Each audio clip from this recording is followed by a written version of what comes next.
To what lengths would you go to help someone you care about? Would you learn an entirely new language?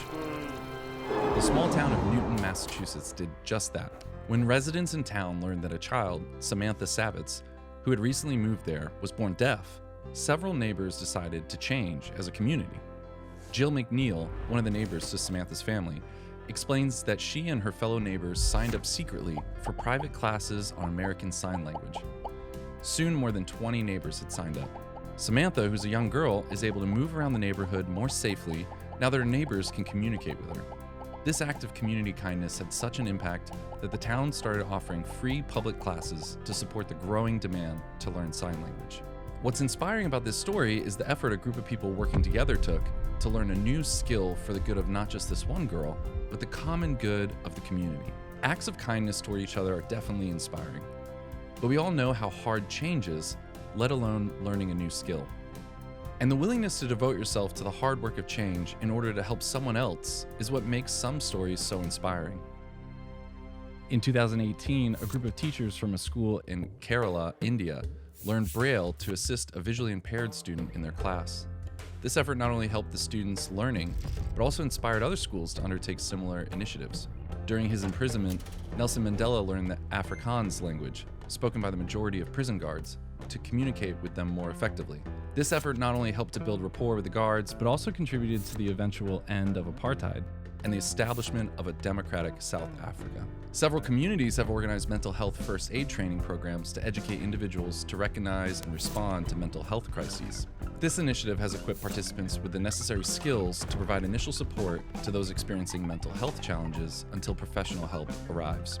The interesting part of all these stories is the personal transformation that comes with learning a new skill, habit, or behavior in order to help someone else. Many parents of children with disabilities often adopt a new way of life, including specialized caregiving techniques, altered daily routines, and adjusted expectations, to provide the best possible care and support for their children. Their dedication to ensuring the well-being and development of their child motivates them to embrace new lifestyles centered around the specific needs of their children. And it has an impact outside of the home as well. A report from the American Psychological Association highlights findings indicating that parents of children with disabilities often exhibit greater emotional resilience and adaptability compared to parents in the general population. The report suggests that the unique challenges and demands of caring for a child with disabilities contribute to the cultivation of resilience and emotional strength in parents. This is what might strike you about people like Rosaria Butterfield, author of The Gospel Comes with a House Key. Rosaria shares how she learned to be Christ to people in her neighborhood by just being open to the everyday situation in her neighbors' lives.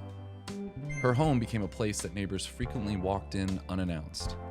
She practices checking in on her neighbors, and the front door is always unlocked. There's always a big pot of coffee and some warm food on the stove. When she goes to Costco, she texts all the families in the neighborhood and asks if anyone needs anything. Rosaria and her family have opened their home to the neighborhood and learned to practice radical hospitality. And God has transformed people's lives through this simple daily practice. This wasn't easy for her and her family to learn, but it transformed not just the neighborhood, but their whole family.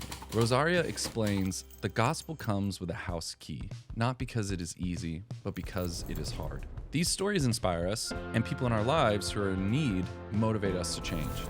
But this might also leave you wondering what choices you have to become a person worth admiring for your dedication.